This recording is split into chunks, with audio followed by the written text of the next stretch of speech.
I would first like to hear from you, your name and your background and what your plans are. In my work, we talked a lot about change agent or agent of change. If you perceive yourself that way, tell me how you think you would like to, to institute some changes in people and maybe government and public affairs or whatever. Can we just start over here and go around the door? Okay. My name is David Morrissey. I'm from Kansas. I have volunteered in hospitals and in regional AIDS work, and then I also have worked professionally in AIDS organizations, as well as my last job before coming here was directing a United Way volunteer center, which served about 130 different charities, including food banks, and have also been involved in some emergency management, disaster preparedness work, and then also disabilities-oriented work, both for disaster preparedness for people with disabilities and disabilities more in terms of independent living, that sort of work. I attended a conference held by America's Second Harvest. Oh, did you really? That was training nonprofits in planning for disasters, about planning for the continuity of their services. Like Katrina, maybe. Right. Unfortunately, this was probably about a year before Katrina. Really? And I don't know, I left that conference feeling really confident about America's Second Harvest and the work they do. And they were really the hosts, so they were sort of the model that we looked at. But, so I can hope to continue to work in the nonprofit sector probably, and then continue to lead community work. You mentioned HIV. One of the agencies that is a member of our food bank is the Philadelphia Center in Shreveport, and we provide food to them for residential people and that sort of thing, and in any occasion they have. Okay. Is there a high HIV prevalency? I don't think it's rampant or anything, but it's substantial, and significant, and we've hosted children's parties for families that were infected and would manage to have presents for the children at the food bank and that sort of thing. Excuse me, well, I can just go on and on. My name's Katie Snodgrass. I'm from Arkansas and have worked in city government and also in private business, and am looking to be a change agent through work with government and possibly community development. Okay, that's great. My name is Joe Ballard. I'm originally from Missouri. The last 3 years I've been working with AmeriCorps, and one of my interests, maybe after I leave here, would be to work with the Corporation for National Community Service to try to expand national service opportunities. Well, that's neat. You have worked with AmeriCorps? I was in the National Civilian Community Corps for 2 years and served as a VISTA for 1 year. Okay, we had VISTA volunteers work and still do at the food bank. So we appreciate the help that we get from that incredible program. Yes. My name is Dawn Sekas. I'm from South Dakota. I also served in the AmeriCorps Vista program as well before coming through Clinton School. My interests are in healthcare and healthcare reform. I guess in terms of being a change agent, I'd like to use community development to increase access to healthcare in rural areas. Well, that's great. Okay. I'm Amber Holloway, and I grew up here in Arkansas. Then I moved to Texas, and I worked for AmeriCorps for 2 years in a high school doing crisis intervention counseling. And one of the things that we did was we were one of the partner agencies for the Capital Area Food Bank in Austin, and we received food from them, and then we distribute it to the students in various programs and things. I also worked at the food bank a couple times and did some boxing and volunteering. Little grunt work. Yeah. There's plenty of that around. How big was their warehouse? Do you remember? I don't remember It's how huge. many pounds, but it's big. I mean, they do. I could probably find some statistics on the internet. No. But so then I went to undergrad at the University of Texas. I worked for Teach for America, and I also served as the ombudsman of the University of Texas my final year there. So I'm interested in possibly continuing that work, Mhm. but also I'm interested in crisis management. So Mhm. we'll kind of see where I end up. Good. I'll try not to hold the University of Texas against you. I went to the University of Oklahoma and played ball there. Yeah. And actually, you know, I knew that that Texas was going to beat Oklahoma this year, and I knew they had a shot at the national championship, and I rooted for them the rest of the year. So you can know that. Yes. My name is Greg Holyfield. I'm from Nashville, Tennessee. Mm-hmm. I was a volunteer with the Peace Corps in West Africa for 2 years, Goodness. and followed that up with working on Capitol Hill and for congressman and senator. And Mm-hmm. now I'm here, and I'm interested in development of democracies in developing nations. Wouldn't that be incredible? Trying. I tell you, I think, you know, I was going to conclude our visit, and I'll just mention it now, that I think to get democracy, you know, among the Jewish and the Muslim and the Christian nations and somehow mediate and come together, you know, under the throes of democracy would be an incredible thing. We'll call Amber up for crisis management. Yes. Okay. My name is Elisa Rosales. I grew up outside of Omaha, Nebraska. Mhm. I'm a graduate both with my BA and my JD from the University of Nebraska Mhm. in Lincoln. I have mostly been working in mediation and Okay. the ethnic diversity in the legal profession. Mhm. In May, I'm going to begin working at Notre Dame Law School, Uh-huh. doing, public interest placement, and also trying to bring some mediation Mhm. to South Bend. There's only one current person practicing Mhm. in the whole area, so Uh-huh. I'm trying to do a little bit of that Mhm. as well as some community collaborative work between the university Mhm. and the city of South Bend. Oh, well, that's neat. I have a daughter that's a mediator up in Greensboro, North Carolina, and I'll give you her website before we leave. She understood that I was going to be visiting here, and she wanted to hear from some of you all, so I'll give that after a while. I'm trying to restart the juvenile Mhm. mediation program with Pulaski County Juvenile Court right now. Oh, yeah. So trying to get it going again, Mhm. so. My first job in corrections was with the juvenile court, and I have a deep abiding interest in, matter of fact, I think that's where most of the really good things can happen. Okay. I'm Nancy Mencia, and I was raised in Las Vegas Okay. and attended university in San Diego Mhm. for international relations. And then I went to work in Germany resettling refugees from Yugoslavia. And then Mhm. went to graduate school in the Netherlands Mhm. for international relations also. Uh-huh. We did a lot of work on the ground in former Yugoslavia and Mhm. started a business, then went back to San Diego. Hmm. And now I'm here. And yeah, my interests are still in post-conflict development and transitional governments. That's neat. And I like everything. I so- volunteered one time to go to Bosnia and, you know, to help with the refugees there, or evacuees, we call them in Louisiana. And just about the time I was getting ready to go, you know, the U.S. military and the Russian military moved in and pretty well took care of everybody, so they canceled it. It was through the Presbyterian Church that I was going to go, and I know Senator Pryor also went to Bosnia. I didn't know that. Uh-huh. That was his post-Senate career, Mhm. and as I remember the story, and I hadn't read it in a long time, y'all may have heard it already, he basically said, I used to vote for legislation that affected this, so I need to go see what actually happens over there. He spent, what, 2 years, did he go? Did he spend that long? Do you know? I don't know. I don't know how long, but he did. By the way, what do you all call him? He's been so many things.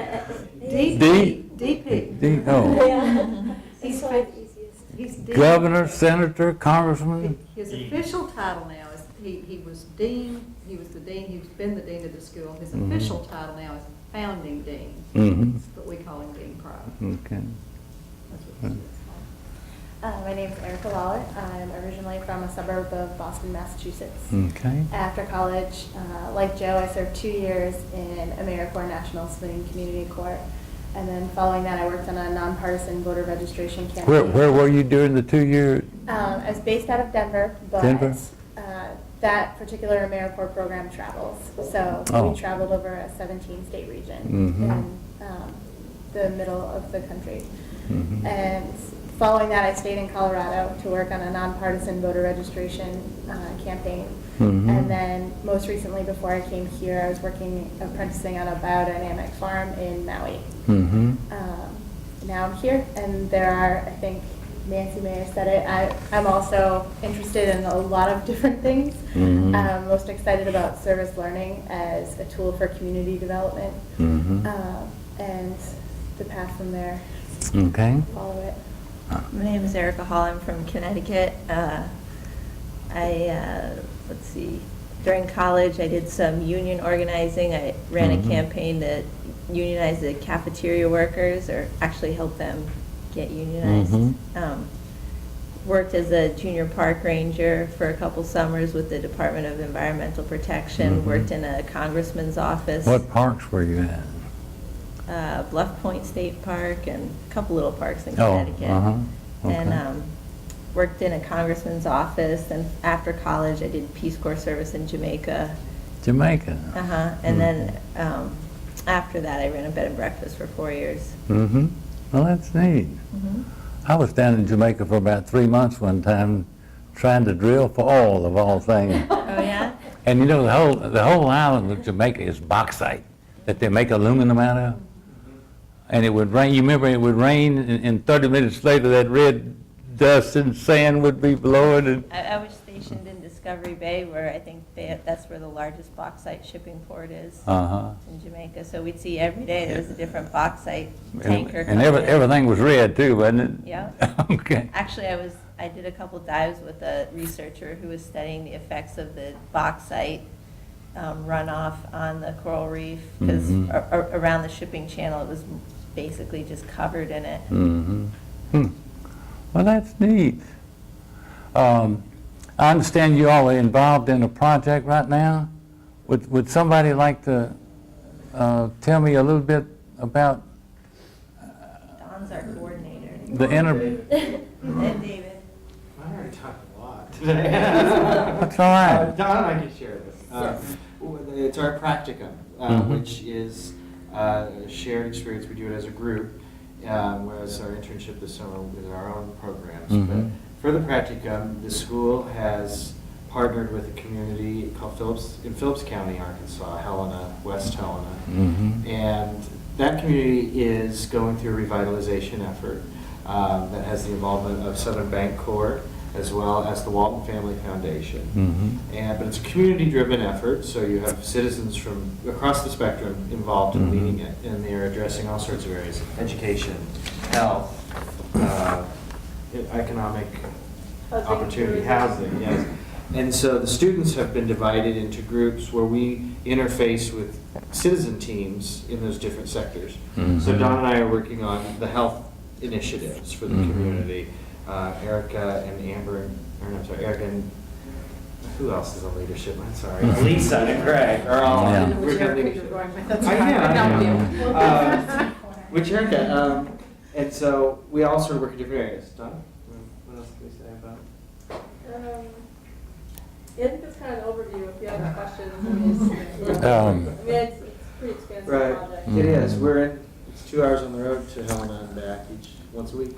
We do. You know, I was particularly interested in this Boys and Girls Club. Is somebody particularly?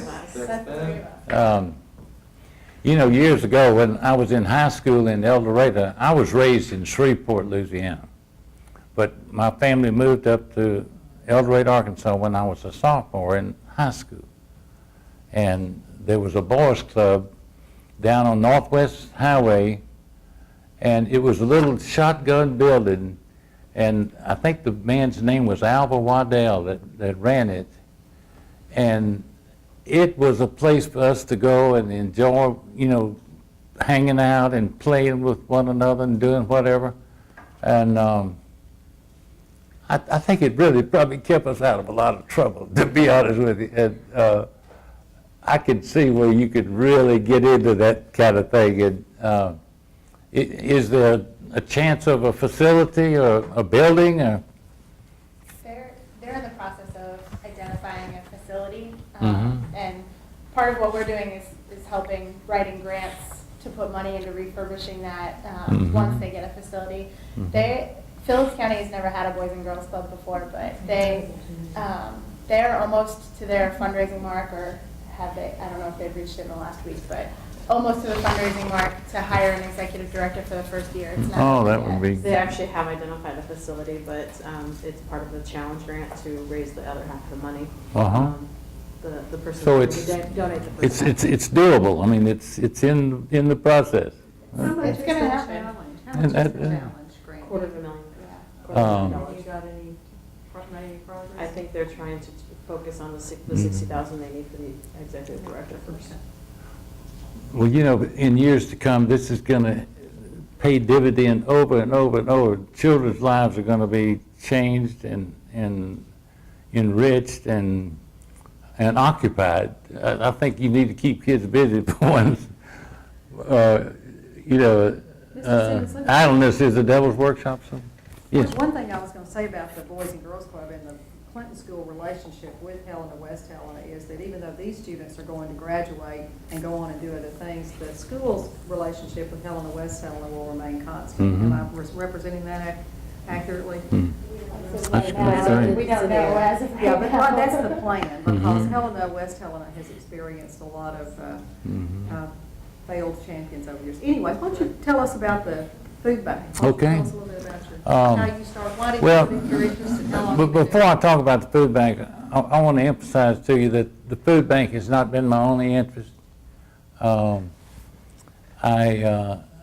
believe in community involvement, and I believe that in your lives, when you leave here and all, that you will probably have several areas that you're going to be interested in and support and assist and help. I've been involved with literacy volunteers. I've been involved with a juvenile court, a juvenile justice program where we work with the kids that go to juvenile, that juvenile court probably doesn't feel like they need to put them in the system, maybe the first time around, and they send them to the church where I belong, and we have a juvenile justice program there, a counseling program, and that sort of thing. There's been Providence House, which is kind of a housing facility for families. Of course, the Salvation Army and the rescue missions and those kinds of places take individuals, but Providence House, that was started by some ladies in our church, as was the juvenile court, a juvenile justice program, takes families, parents and children, and they keep them until they have saved enough money to get an apartment and have, obtained a job so that they can live independently.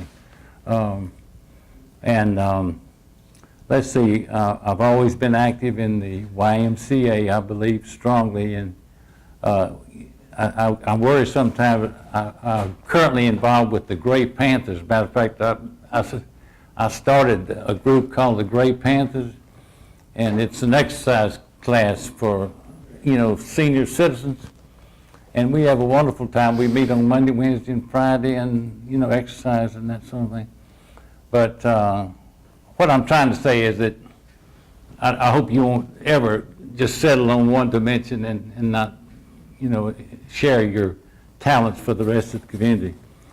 I'll talk a little bit about the food bank. I'll start talking about America's Second Harvest in Chicago, Illinois, which is the largest food relief agency in the world. It's in its 25th year. In 2005, which was their anniversary date for the 25th year, they oversaw the distribution of over 2 billion pounds of food, which is an incredible amount of food. There are currently 214 food banks in the United States and Puerto Rico. That would run, what, about 4 a state. And there are somewhere between 300 and 400 food manufacturers that contribute food to Second Harvest, who in turn, fund it out to the various food banks around the country. Incredible concept, and there's really no government expenditure in the operation of the food bank.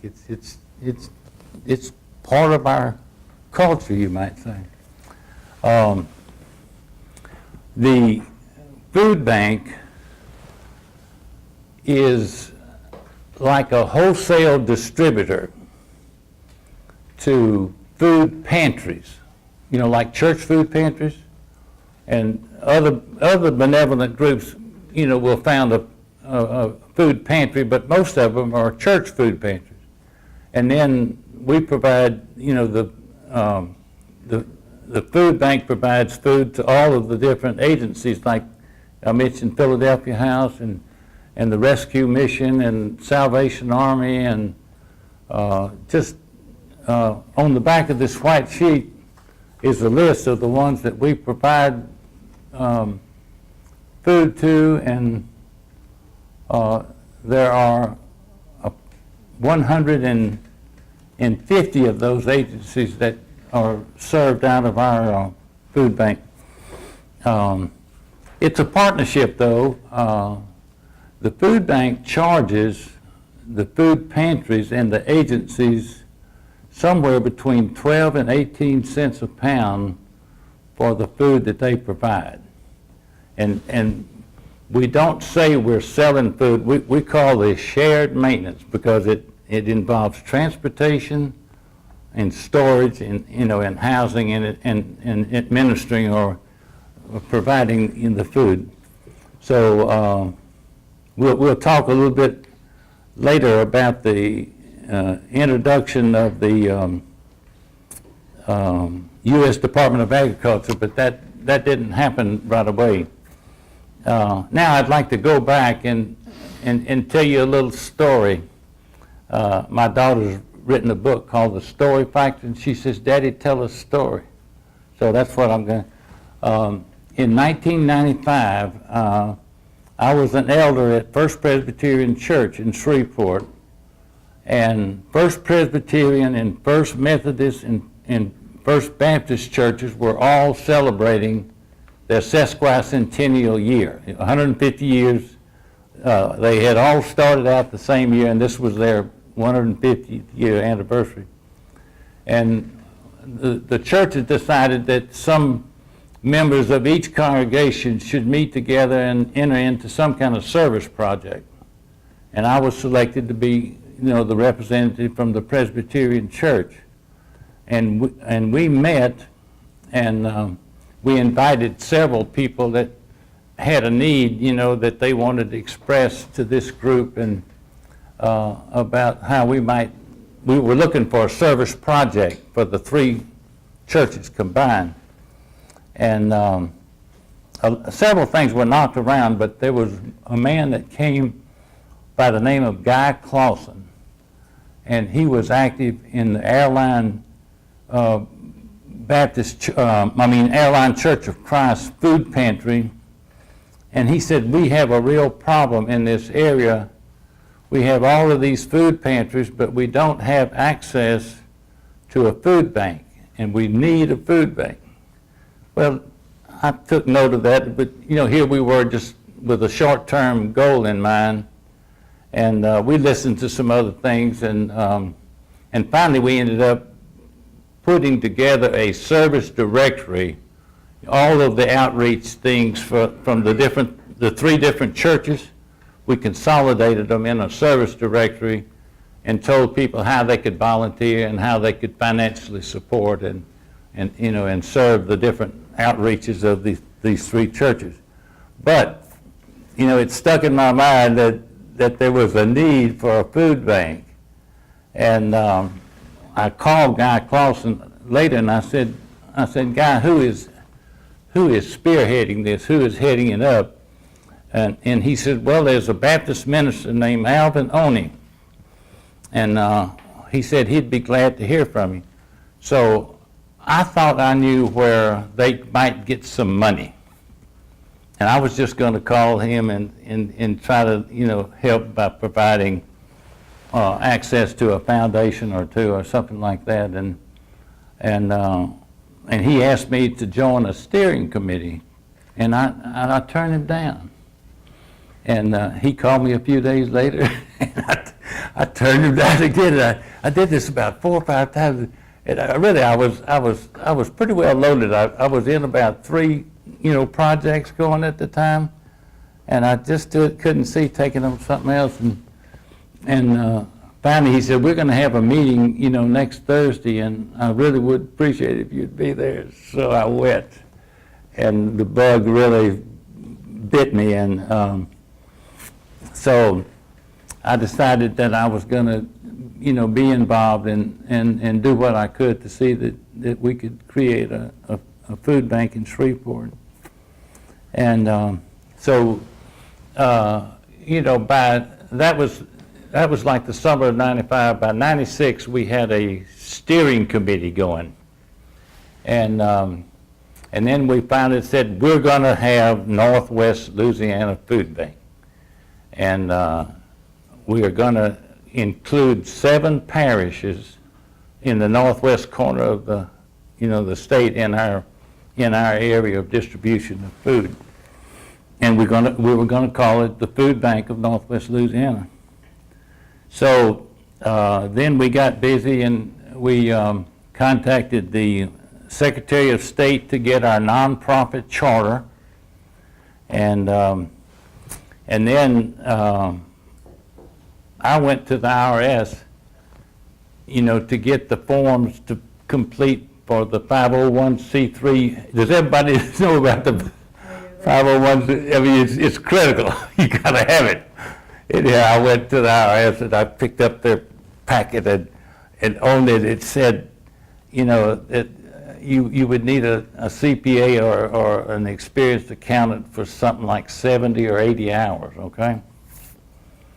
And I thought, well, this is a little bit crazy.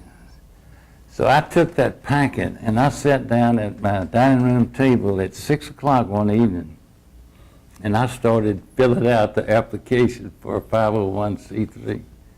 And at 7 o'clock the next morning, it was done. It took me, what's that, 13 hours? I took it to a friend who was an accountant, with this accounting firm. Matter of fact, he specialized in nonprofit organizations. And he looked it over and he said, this is fine. So this young woman who had contacted the steering committee and says, I want to be the first executive director of the food bank, typed this thing up, and we submitted it, and they approved it, which was a miracle. And there was a good bit of fabrication in that 13 hours, but anyhow, it worked. We got it done. Then we had to think about raising money, and we contacted different organizations, and we sent letters, and I had worked with a lot of lawyers, and I thought, well, maybe they'll be generous, and I wrote most every lawyer in Shreveport and solicited money, and we contacted the Community Foundation in Shreveport, which is the largest, benevolent organization or foundation in the area. And there's something about when you first get started, you don't really have much credibility or presence. And the Community Foundation gave us $5,000. And, we had postage that ran close to that. But anyhow, we kept struggling, and we got maybe $15,000 or $20,000 together, and we started looking for a warehouse. We had to have a warehouse. So a food bank must have one. And we looked at some pretty junky stuff around. You know, things that we thought we might be able to afford. I mean, we had $20,000, right? So, I mean, we were going to buy on the, you know, payment plan. And lo and behold, I picked up the paper, and this warehouse was advertised for sale, and the owners were friends of mine in the First Presbyterian Church, Carolyn and Charles T. Beard. And so Carolyn and I were elders together at the church, and I contacted her and I said, we'd like to buy this warehouse, but we don't have much money, and it would have to be a very modest monthly payment. But talk to Charles and you know, see what you think you might be able to do, and or if you would even consider it. So she said, okay, give me a few days, and she called back about, I guess about a week later. I was getting worried, and she said, Milton, I talked to Charles, and we would like to donate this building if you think you could keep the, you know, the rats out and the, you know, the food inside, you know, and that sort of thing. And it had been a plumbing supply warehouse, but it had 8,000 square feet air conditioned in front, you know, for offices and a, you know, what we call the box room. We fill the senior boxes and that sort of thing in one room off to the side. And it was under air and heat, and then a 21,000 square foot warehouse in the back with 4 big bays, you know, for trucks to back up to and all that. And it was in sad shape, but it was going to be free. And I said, You're getting some nods. yes. I said, I told her, I just don't know how to respond to something like this. And I may choke up a little bit when I talk about something like this. But anyhow, she said, we need to get it appraised. And so one of my good friends at the Y, Al Childs, was an appraiser, a real estate appraiser. And I called Al up and I said, Al, you know, here I asking for a free appraisal. Would you do this? And he did, and it appraised at $250,000, you know, so which is a pretty good little sum of money, and it was just an incredible experience. So now we have a building, and it needs a lot of rehab. So we went to this D. Thomason Fund, which is part of First Presbyterian Church. This wealthy man, single gentleman, died and left an endowment called the D. Thomason Fund to be administered by the trustees of First Presbyterian Church. So we went to them and asked them if they could help us, you know, with a sum of money to rehab this building, and they see we had to wait until December, but in December they said, well, we will do this, and they gave us $60,000, and we contacted the sheriff department, and we got trustees to come out and help us clean this place up. It was a mess you wouldn't believe. And we cleaned it out, and by the way, these trustees, there were about 30 of them, and they were so glad to get out of jail and be out, you know, from those bars, and they worked like you wouldn't believe. Just all day. We had to make them take a break, you know, and we had gotten some help from Pepsi, and we had some coolers of drinks, you know, and kept them cooled down. And anyhow, we got the place cleaned up, and then we had, you know, enough money to do some rewiring, and we had to put more lighting in there. It was a dark, that warehouse was a dark dungeon. But anyhow, we got it squared away, and What year was that? Was that still 96? that would be late '96. So 2 years But, after. and by the way, by this time, we did have a board, and we had a charter, and we had the 501c3, and we had an actual board of directors. And by the way, I never served as chairman of the board of directors. I was always the treasurer. I wanted to pay as we went along. And by the way, let's see, I guess I was a treasurer for 7 years, and in that 7 years, we never borrowed not one dime, not the first shekel, and I'm proud of that. But so anyhow, let me look at my notes here. Hold on. Can I interject something? 'Cause Okay. I think I gave the students some bad information Mhm. about how many pounds of food you distributed post-Katrina.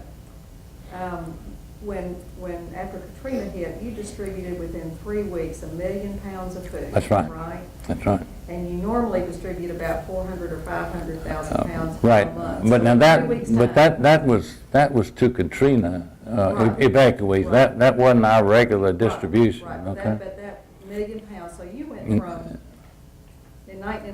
in about 10 years, you went from nothing to Mhm. the ability to distribute Yeah. 1 million pounds of food in. Really, in 3 I think weeks. that's pretty- Yeah. I mean, I don't know, But keep in mind, we got help from all over. When Katrina hit, we started getting food, truckloads of food from Nebraska and Colorado and Tennessee and just everywhere. And we were fortunately, well, we had at least 2 extra trucks, to handle it. And 1 million pounds of food, I don't know if we could stack it up, it would be 20 feet high from here to that building over there. That's an awful lot of food. I think if you hadn't been in place. Yes. How much poorer the evacuees would have been served. Absolutely. One Mm-hmm. Let me tell you about a little bit about getting started. We had to have tools. We had to have pallets. You have to stack pallets of food on pallet racks. And I was driving down the street one day, and this huge pharmaceutical company was going out of business. They were moving to Florida. And I looked out on the side of the building, and there were pallet racks everywhere. And these things are expensive. They're steel, they're heavy steel, and quite a bit of money involved if we had to purchase them. And so I went in and talked to them, and I said, we sure would like to have those pallet racks out there. And they said, well, actually, to freight them to Florida would be expensive. And they said, if you'll give us a receipt of donation and let us set the value, then you can have them. And I said, just tell me how much you want for them. I wrote out receipts over the years that you wouldn't believe. But anyhow, Find somebody. uh-huh. So when you were doing those kinds of in-kind donations, did you ever have any kind of center that you were able to go to, like for office supplies and things like that? I know that there's several those kinds of distribution centers across the United States. I've worked in one. Actually, we really didn't experience that. We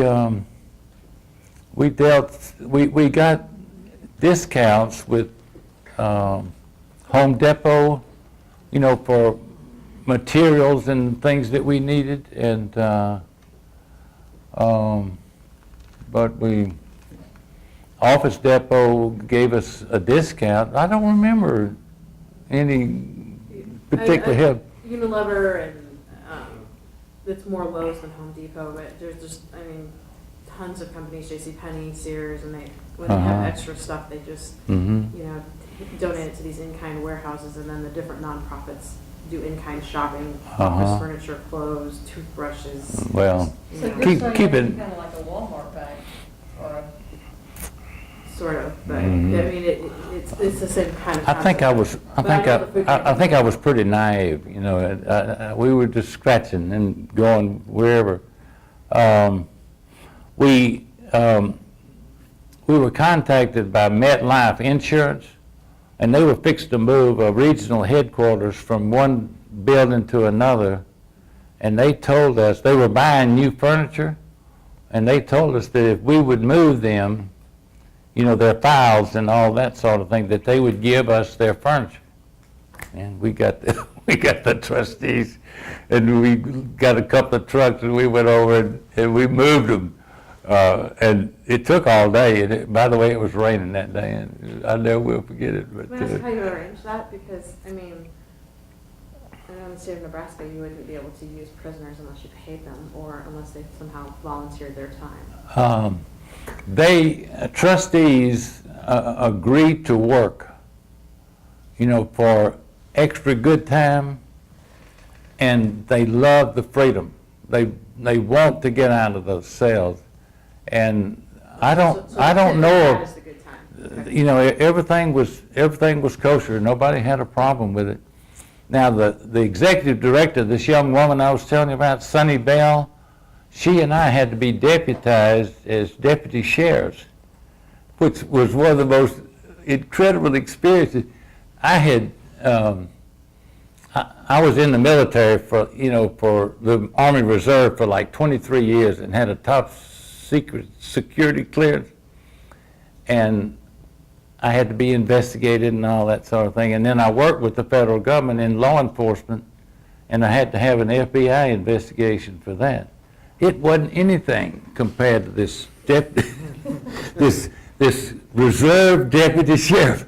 They put me on a polygraph and asked me all kind of questions. They didn't ask you about your IRS application. No, I'm glad they did. But anyhow, we were I sent my last badge to a little grandson the other day, and that, I'm no longer a reserve deputy, but that was quite an experience. And then a hospital was updating their computers, and they were slow, but we got computers that would make do. And then finally, on April the 17th of 1997, we opened the doors, and we went into business. And we were small. We had a couple of people in the warehouse, and we had an executive director, and we had somebody that was going to try to continue to raise funds. And then we had a food procurement person that would coordinate with Second Harvest. And by the way, a food bank has, in the city or in the area where you're operating, you have a lot of food drives. People love to have food drives. And they have barrels and all this. And we got a lot of food that way. Of course, the tragedy of it is that if they would give us $1 instead of $1 can of something, we can get 14 pounds of food through Second Harvest, just by doing the transportation and that sort of thing. So, but we still have food drives. People are going to, they want to do the food drives, so they do them. How large is the largest pantry that you give to? Because, I mean, that's where, sometimes food drives are better served is actually giving straight to the pantry, so they're not buying from you. Right. If they're a large enough pantry. I guess Noel Methodist in Shreveport has the biggest volume. It's not a huge physical, site. But they've been at it a long time, and they do it very well. And a food bank does distribute some food to individuals. We discourage it. We like for them to go to the food pantries. And but if somebody walks in the door and they're hungry, they're going to get some food. And we actually we do the Red Cross emergency boxes. Well, that's strictly our thing. But I'm trying to think of some of the other food pantries that. How many pounds do you distribute through this largest one you mentioned? Is that a? God, I wish John Carpenter was here. He kept that up all the time. But it would be. I would probably say around 60,000 pounds a month, something like that. Which again is a lot of food that could go through a little pantry. Let me see what. I wanted to mention about volunteers. We have people that come and volunteer their time to work with us at the food bank. We have one man named Robert Hart. He's a senior master sergeant, retired Air Forceman, and he was raised as an orphan. I think maybe in Nebraska, and apparently had some lean years, as a child and that sort of thing. But he went into the service and he made a career, and he achieved the highest rank that there was in the Air Force as an enlisted man. But he called about the second day we were open, and he said, "I understand you need volunteers." And I said, "Man, do we?" And he said, "Well, I would like to come by." And I said, "Well, please do." Well, he came down, and he said, "I don't want to do anything real complicated, but I want to volunteer full time." And so we signed him up. And Robert Hart is still at the food bank 9 years later, and he's our truck driver. And he's a good, careful truck driver. And he delivers the food, to the food pantries and the agencies that we deal with, and loves doing it. And I love him. Okay. It took us 3 years to distribute our first 1 million pounds of food. Okay? I mean, we were. How many years? 3 years. And I was beginning to wonder, if we were going to really grow and all. And about that time, the U.S. Department of Agriculture decided that we would distribute commodities for them. They used to go around and set up centers, and people would line up in the street and wait all day and and get a hunk of cheese or whatever but they decided that that the food banks in this country would distribute their commodities, and we initiated a contract with them. And not only did they give us food, they pay us between 6 and 8 cents a pound to distribute it. And of course, this goes to the food pantry free. There's no shared maintenance or charge or anything, and that constitutes about 40% of the food that the food pantries and these 150 benevolent agencies. I keep saying food pantries, but we think about the Rescue Mission, Salvation Army, and Sister Margaret, and Providence House, and so on and so forth. And that really gave us a stimulus. And the only problem is, of course, the food pantry wants to get the free stuff, but not pay. It used to be 12, it's now 18 cents shared maintenance for the things that come through Second Harvest. And we have just tried to encourage them to at least do 50-50 with us. and they've been pretty good about it. So I need to say that if we perceive that somebody's not getting the proper nutrition, we will go out and buy food. You know, we have a network that where we can get things at very good prices, much cheaper than the food pantry would ever get, and we do charge them whatever it costs us. We don't charge them any handling fee or transportation or anything like that, but we do charge them whatever we pay. You know, if it's pinto beans or potatoes from Montana or Idaho or wherever, we charge them what we have tied up in it. I need to tell you that after we had been in business a couple of years, we decided to institute a senior program, and we call it Senior Lanyap Program. And this program involves somebody providing a $100 sponsorship for a senior, and that $100 enables us to provide the senior with a 50-pound box of food every month for a year.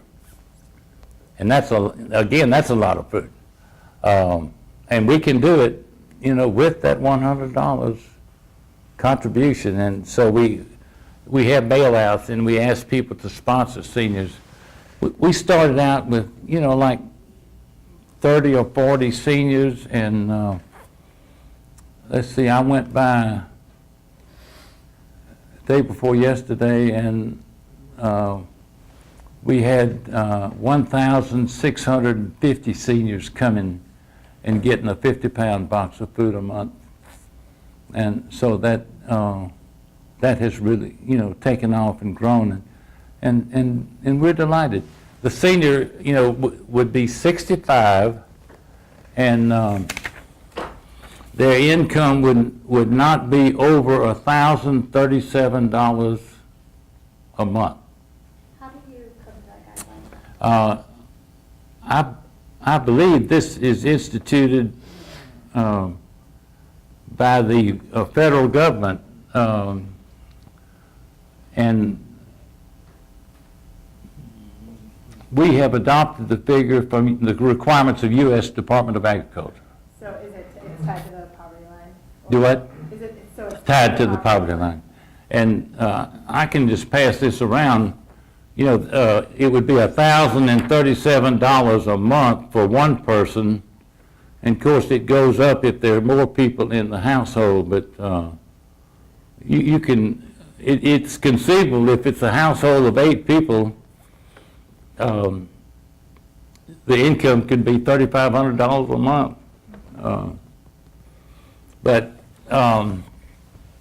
Okay, there are 1,650 seniors getting the boxes, and a while back we computed their average income, and you can hold on to your seats right now.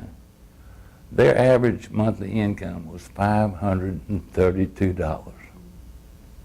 I spend more than that every month on my car. I'm confident it costs me more than that. $532. These people are deciding between food and medicine and clothes and heat and cool air, you know, that sort of thing. So I'm very much dedicated to the idea of the Senior Lanyap Program. A good Louisiana term, lanyap, I guess you know what that is, something for nothing, something for free. Lanyap. Can I ask you one more? Are most then of the people sponsors who buy the $100 sponsorship, or do you actually have seniors buy it for the $100? They just see that's a good deal, and so I'll join out of pocket myself. Is it a sort of combination of both? We have a lot of people that only do the seniors, and then we have agencies that will do a block of seniors, you know, $5,000, what, 50 seniors, that sort of thing. How do you promote this program? I know that you mentioned.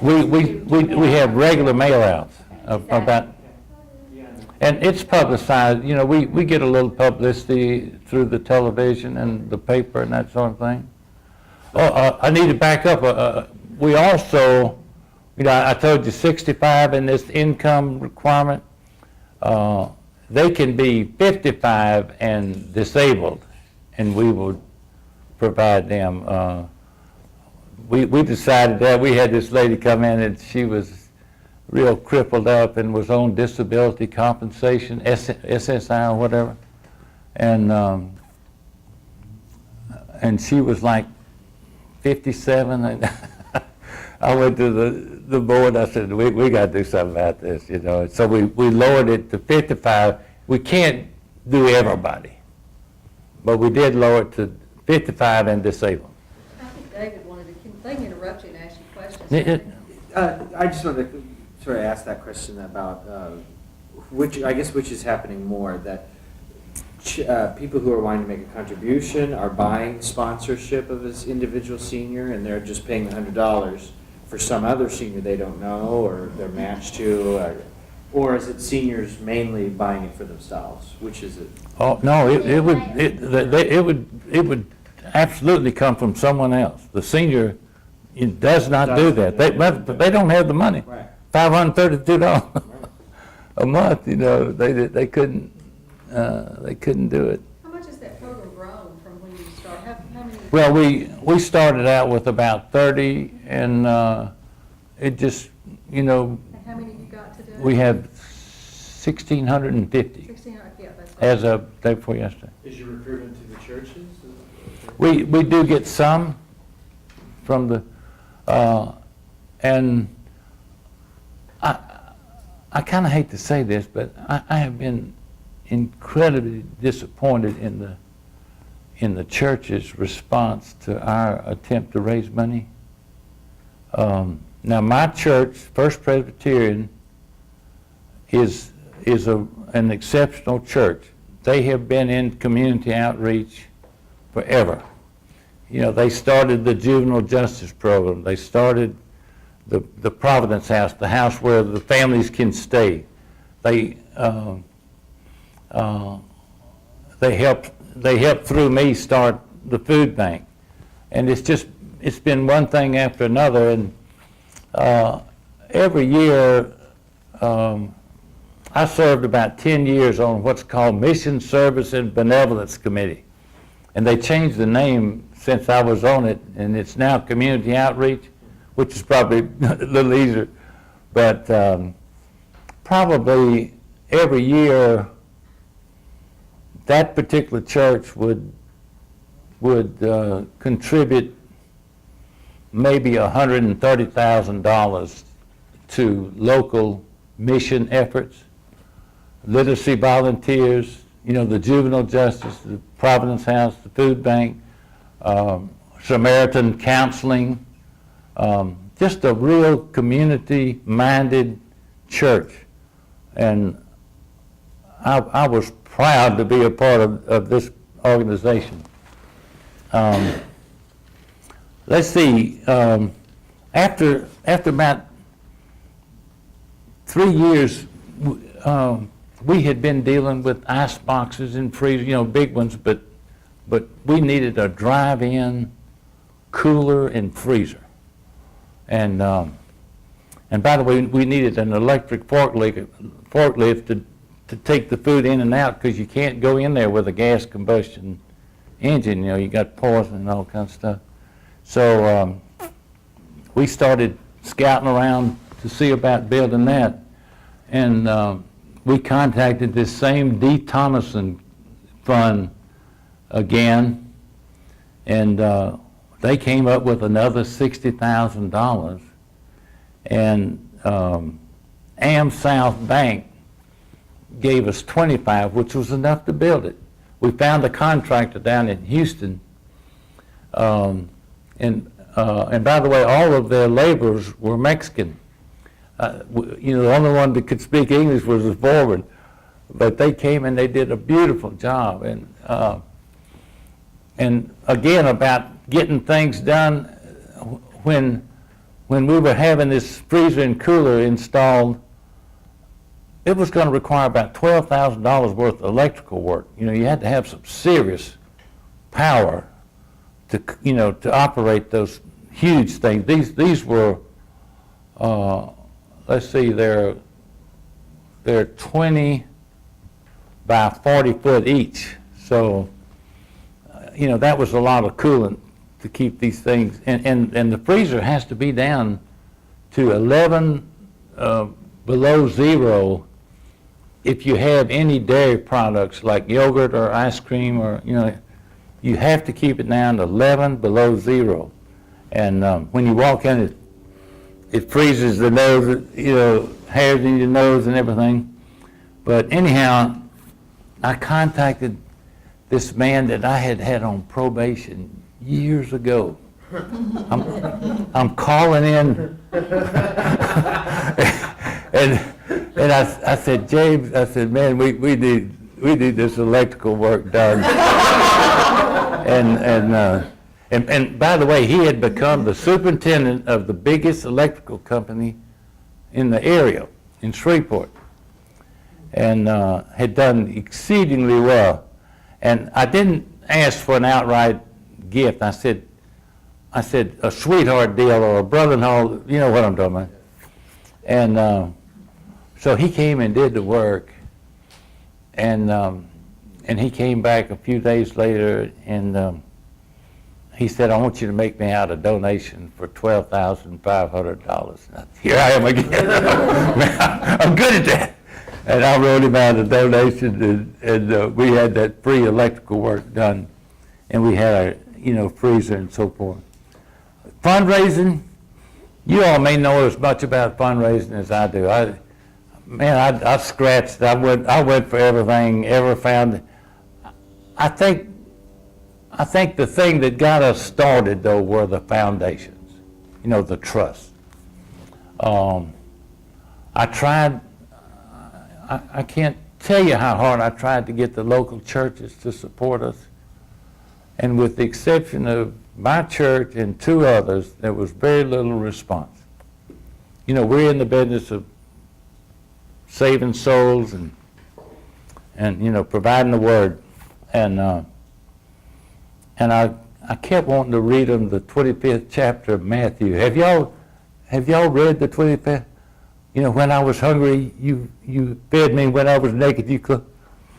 And you know, and the second installment of that is serious business. You know, when if you didn't do that sort of thing. But I didn't, you know, quote that.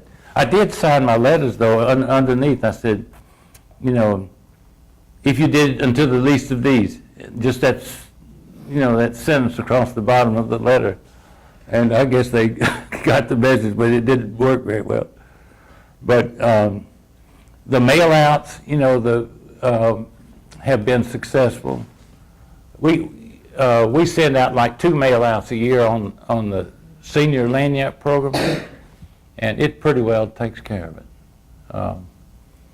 Could you try to expand that senior lanyard program to other, like for $100 to the food bank, you could serve a family of 3 through one of the agencies? So could you that really is intrinsic in our, you know, our mail-outs and that sort of thing. We talk about how much food, you know, that dollar, you know, like the 14 pounds for $1.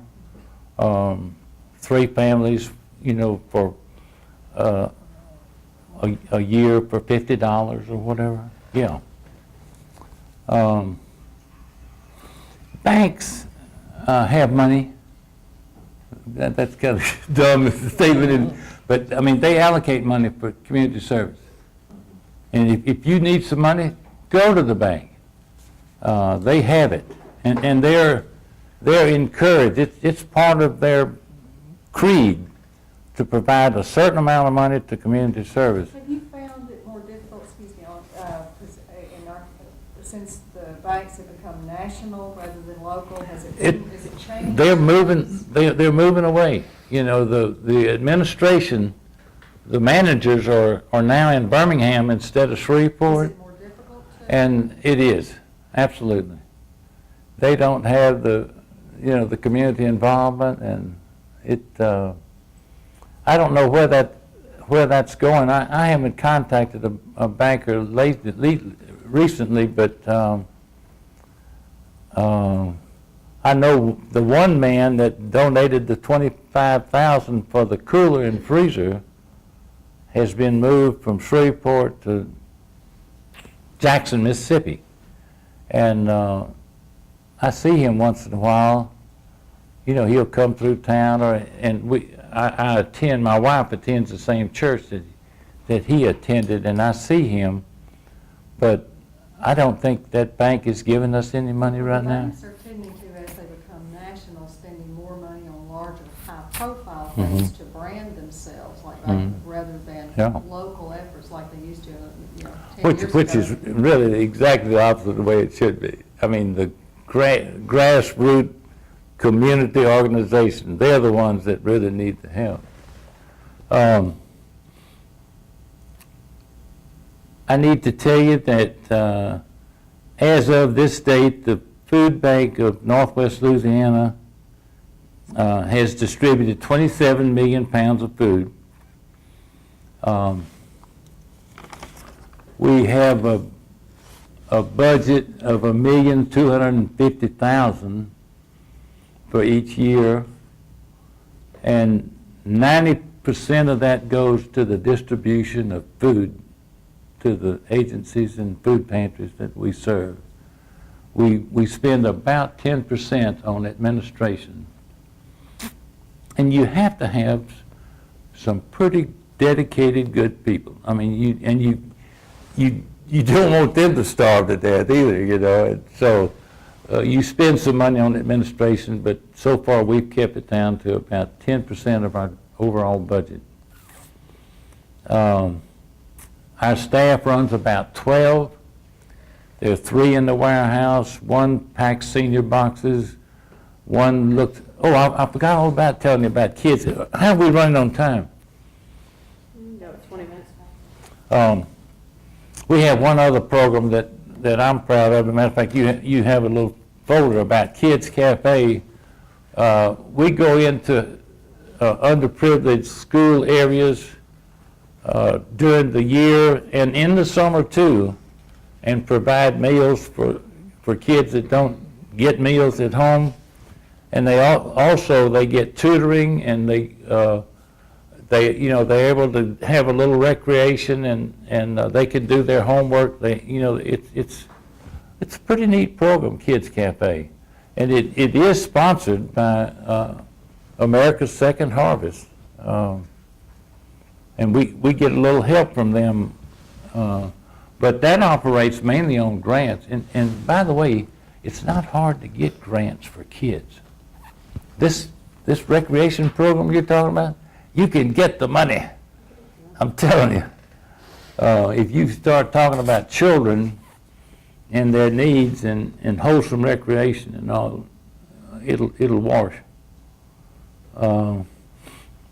We talked a little bit about Hurricane Katrina.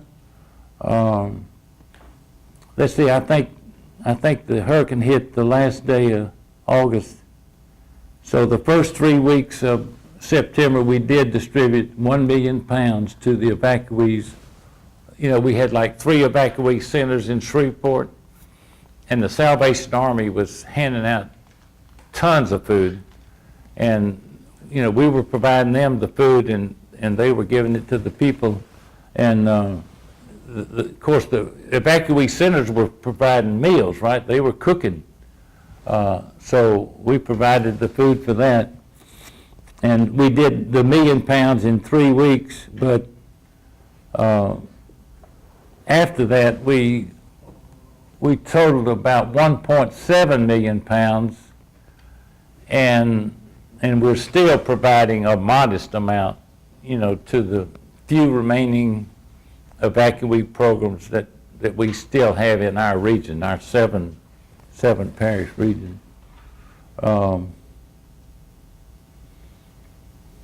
And I think I've told you about all I know. I do want to to give you my daughter's name and her website. Her name is Annette Simmons, and she's www.groupprocessconsulting. And by trade, she's a mediator, and she does a lot of keynote speaking and things too. Has been all over the world, and she's written 3 books, Dialogue, Story Factor, Territorial Games, and she told me last night that she's working on a book on trust. And I said, "Isn't it trust? What are you going to say?" And she said it's incredibly important in this life we live on this planet. And I agree with her. And I said, what percentage of the people do you think you can trust? She said, gosh, I think I can trust about 80%. And I got to thinking about that, and so it's going to be interesting to see what she comes up with. But if some of you would like to, chat with her and get some ideas from a gal that's been out there a while, let's see, Annette's she'll be 45 the 10th day of July, and she's an interesting gal. You're not very proud of her. Not hardly. It's funny though, when she was 11, there's a streak in my family. We have some, aside from me, we have some bullheaded, strong-willed, opinionated people. And when Annette was about 11, I took her aside and I said, as you plan your career, I said, you want to make sure you're working for yourself. Because I don't think you could take directions from anybody. And sure enough, I thought she might be a lawyer or maybe a professional, a doctor or something like that.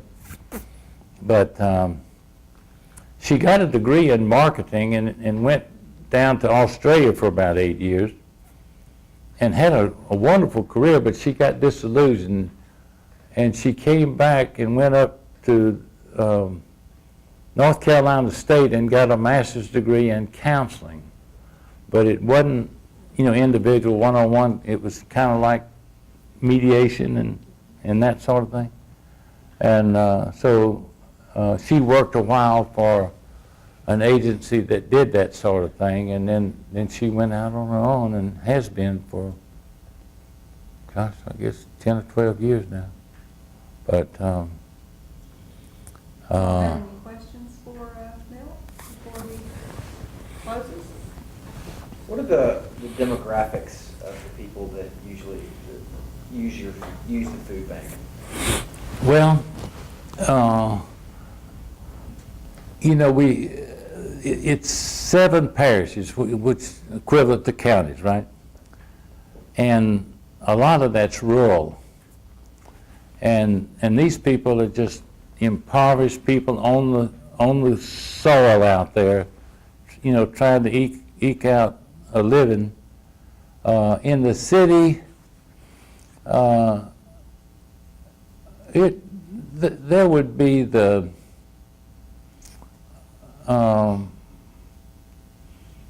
the low rent area and with the apartment houses and the old neighborhoods that have been converted into multiple apartments in one large building and that sort of thing, and just really poor people. And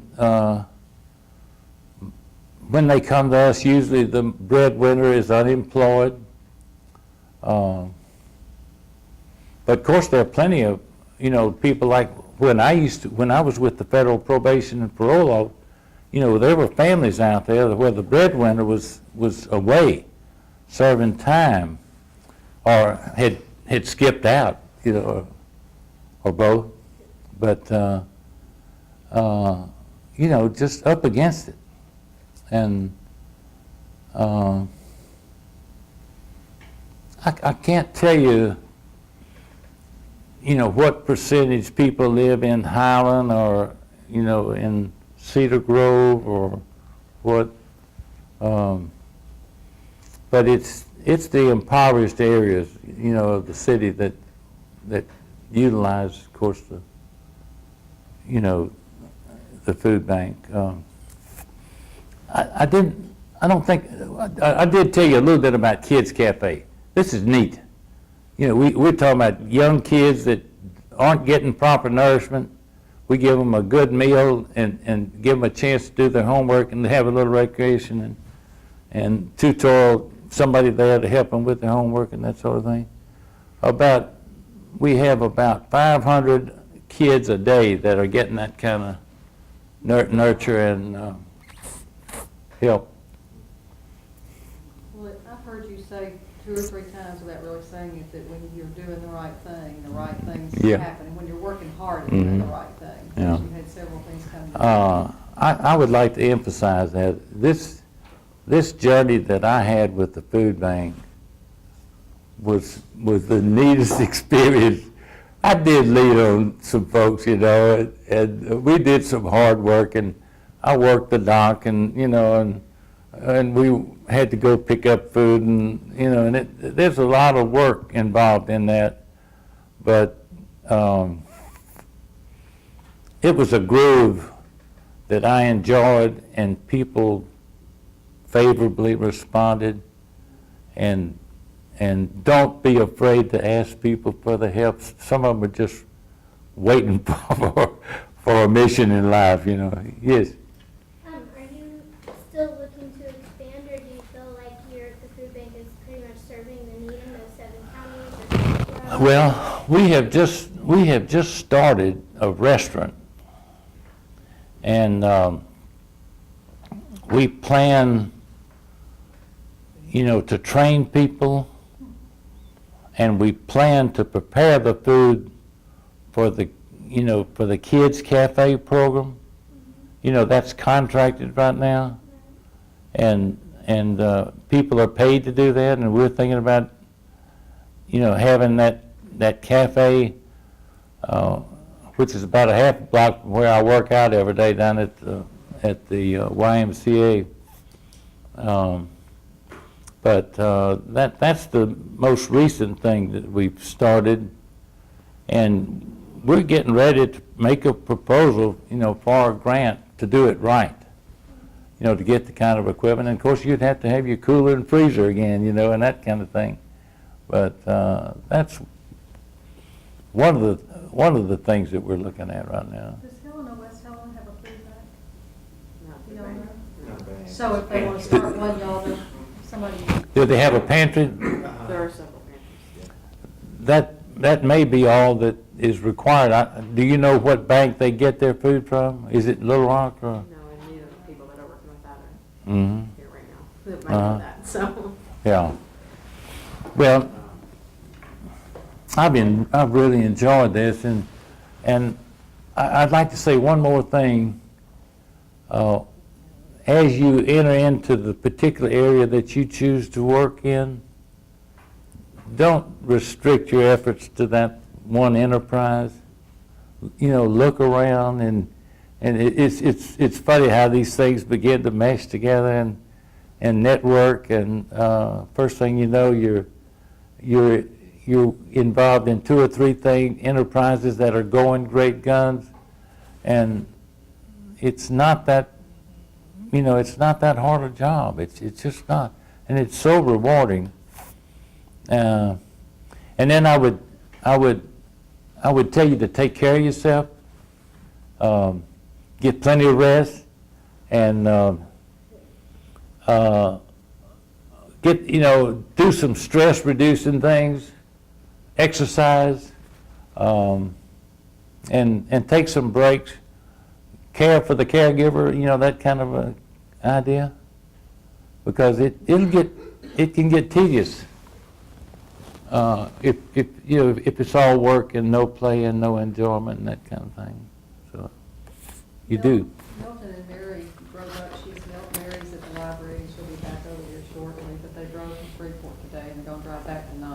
Mhm. And he was just real interested in coming to speak with you all and meeting you all and sharing his experience with you. One thing he didn't mention that I'm going to, and you can elaborate, there is a Master's in Humanities program Mhm. at LSU Shreveport. It's not Mhm. like this program completely, but it does have some of the same components. Mhm. And they have helped, the food bank has helped some people go Right. through that program there at LSU Shreveport, so. Right, it is essentially nonprofit, management, this humanities program at LSU Shreveport. And by the way, it has an excellent academic standing. When they started this Louisiana State University Shreveport, they set out to maintain high standards for academic levels, and it's been great. It really is a good thing. And I think if somebody went to work for a food bank and say you were interested in fund development, they would probably be more than glad to send you to graduate school and to get your master's in humanities or nonprofit management and that kind of thing. Several people mentioned that you've had experience in grant writing, right? Are you one of them? I'm getting it through this semester, test by fire. Mm-hmm. A real good skill. I hope you do a better job than I did when I did that 501c3. Thank you so much. Well, it's been my pleasure. Yeah. Thank you.